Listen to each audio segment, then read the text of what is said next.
handling "you love them more than me" without defensiveness. That phrase, "you love them more than me," hits hard, doesn't it? As parents, our hearts sink, and a wave of defensiveness often rushes in. We might immediately deny it, argue, or try to logically explain why it's not true. We feel that familiar sting of guilt, wondering if we truly are playing favorites, even when we try our absolute best to treat all our children equally. But what if I told you that this accusation from your child isn't actually an accusation at all? What if, instead, it's a vital emotional signal, a plea for connection, and a golden opportunity to deepen your child's sense of security and self-worth? In this video, we're going to completely reframe how you hear and respond to these challenging statements. You'll learn why children say these things, not because they truly believe you don't love them, but because their developing brains are trying to make sense of a complex world. Most importantly, I'll give you clear, actionable steps to respond in a way that validates their feelings, reassures your unwavering love, and invites them to share their hearts, transforming a moment of tension into a moment of profound connection. If this idea is resonating with you already, take a moment to like this video, subscribe to Wise Parent, and tell me in the comments how old your child is. We are a community here, learning and growing together. Let's dive into why children voice such deeply hurtful statements, and why their reasoning is so different from what we, as adults, might expect. When your child says, "You love them more than me," they are not logically assessing your actions or trying to wound you. They are primarily communicating from a place of deep emotional need, and it's critical to understand the world through their eyes. First, consider the early brain architecture. In those crucial first 5 years, your child's brain is a construction zone, rapidly building connections based on their experiences. Their understanding of the world is largely concrete and egocentric. They are learning about relationships, boundaries, and how much they matter. Love, to them, isn't an abstract, endless concept. It often feels like a finite resource, like a cookie in a jar. If one sibling gets a cookie, the other might feel there's less for them. If one gets attention, the other fears losing their share. This scarcity mindset is not rational for us, but it's very real for a young child's developing brain. Their survival literally depended on their primary caregiver's attention and love, so any perceived threat to that connection can feel enormous. Second, children often test the boundaries of your love because they need to feel safe. They need to know that your love is unconditional, resilient, and always there, no matter what. Think of it as an emotional stress test. By saying something provocative like, "You love them more," they are subconsciously seeking reassurance. They are asking, "Do you still love me, even when I say something difficult? Am I still safe and valued in this family, even when I'm feeling insecure?" It's not about the love itself, but about the emotional safety and connection that love provides. Your response builds their internal sense of security, reinforcing the idea that they are seen, heard, and deeply loved, even when they express big, uncomfortable feelings. Third, what children often perceive as favoritism is really just differential treatment based on individual needs. Perhaps one child is younger and requires more direct physical care, or another is going through a tough developmental stage and needs extra comfort. Maybe a sibling is sick, or a parent is having an individual conversation with one child about their day. Your child's developing brain isn't yet equipped to process these nuances. They don't differentiate between "your brother needs help with his homework" and "you prefer your brother." They just see a parent dedicating attention to someone else. And their immediate, primal interpretation can be, "I am losing out." This is why emotional intelligence is so vital for children. We, as parents, are helping them learn to name their feelings, understand their perceptions, and trust that their place in the family is secure. Now, let's talk about our common reaction, defensiveness. When that statement hits us, our instinct is often to deny it fiercely. "That's not true. I love you all the same." Or "How could you even say that? You know I love you so much." While our intentions are good, we want to reassure our child. This approach often backfires. When we deny their statement, we inadvertently deny their feelings. We communicate, perhaps unintentionally, that what they are feeling or perceiving is wrong, illogical, or unacceptable. This closes down communication. It teaches children that expressing these vulnerable, jealous, or insecure feelings will be met with invalidation, pushing them to suppress rather than express.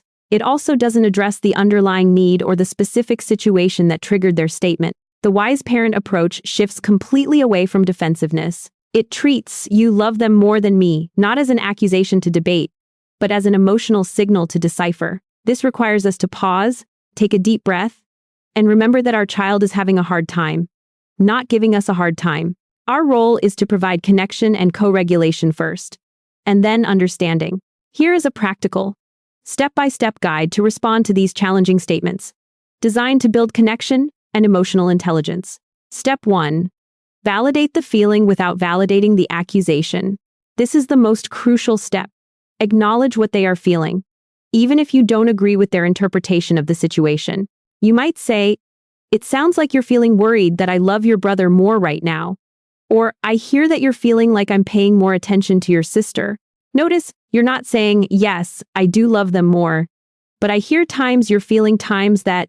This simple shift validates their emotional experience. It communicates, "I see you, I hear you, and your feelings are important to me." This is a powerful act of co-regulation. Step 2. Reassure your unconditional love, specifically and uniquely.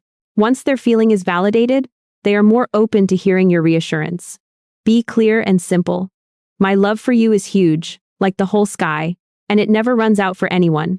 It's special and unique for each of my children, just like you are special and unique. My love for you is yours, and my love for your sibling is theirs. One doesn't take away from the other." You can use a metaphor your child understands, like a giant heart that expands to fit everyone, or a favorite song that everyone gets to enjoy individually. The key is to convey the endless, unique nature of your love for them. Step 3. Invite specificity and curiosity to understand the trigger. This is where you move from reassurance to problem-solving and deeper understanding. After validating and reassuring, ask, "Can you tell me more about what just happened that made you feel that way? Or what made you think that I love your brother more right now?" This invites them to articulate the specific event or observation that triggered their distress. It could be something as simple as you helped a sibling with a puzzle, or you praised one child's drawing. This insight is gold for you. It helps you understand their perspective, and may reveal where you can make small adjustments or provide more context next time. Let's walk through a quick example. Imagine your child bursts in and says, "You always let her time stay up later. You love her more." Your response, following these steps, might be, "It sounds like you're feeling really upset and maybe a little jealous that your sister got to stay up later tonight. I hear you feeling like that's not fair." Validating the feeling. "My love for you is always here. It's so big and special just for you. My love for your sister is also very special. One doesn't make my love for you any smaller." Reassuring love. "Can you tell me what made you feel like I love her more? Because she stayed up late?" Inviting specificity. They might then say, "Because she got to watch another show with you and I didn't." This reveals the actual trigger. Missing out on shared activity, not a perceived lack of love. Another common scenario. You always buy him bigger presents. You love him more. Your response.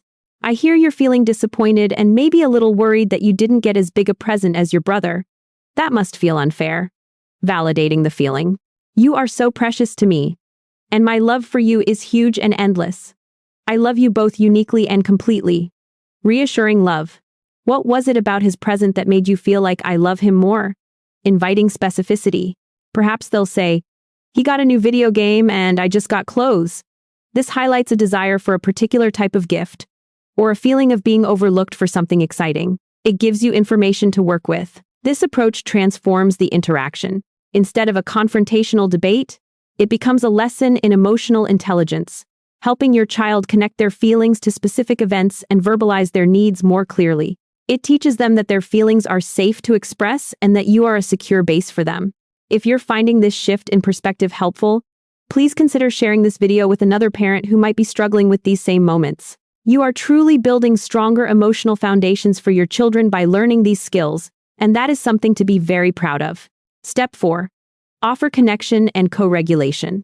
After the verbal exchange, often what your child needs most is a physical sign of connection.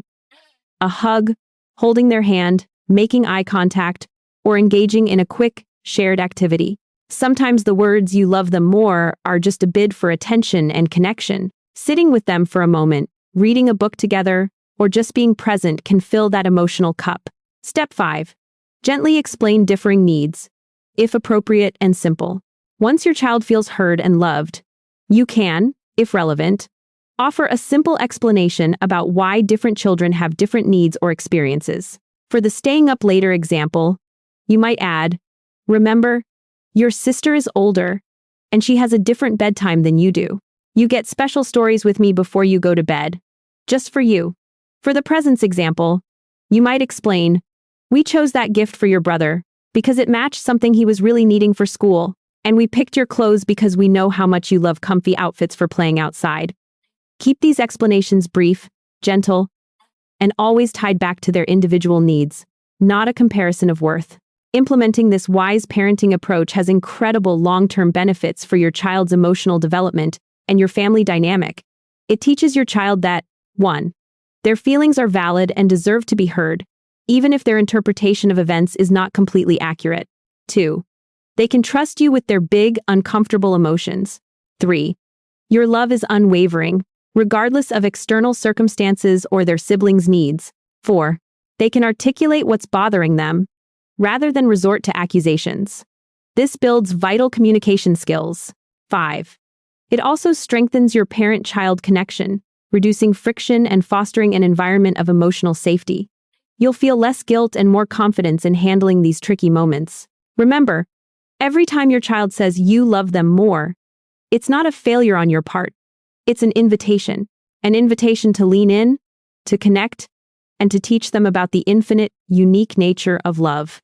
This is how you, the parent, become the architect of a brain that is wired for emotional resilience, security, and confidence. It takes practice, patience, and a conscious effort to shift away from defensiveness.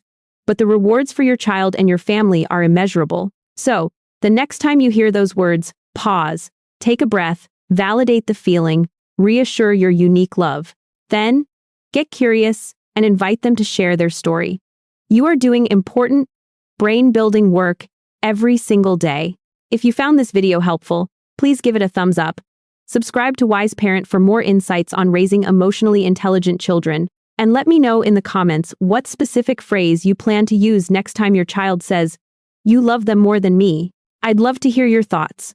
And if you're looking for more ways to deepen connection and emotional safety with your child, you might want to watch our video titled, "Why Connection is Your Most Powerful Discipline Tool," which you can find right here. Thank you for being a wise parent.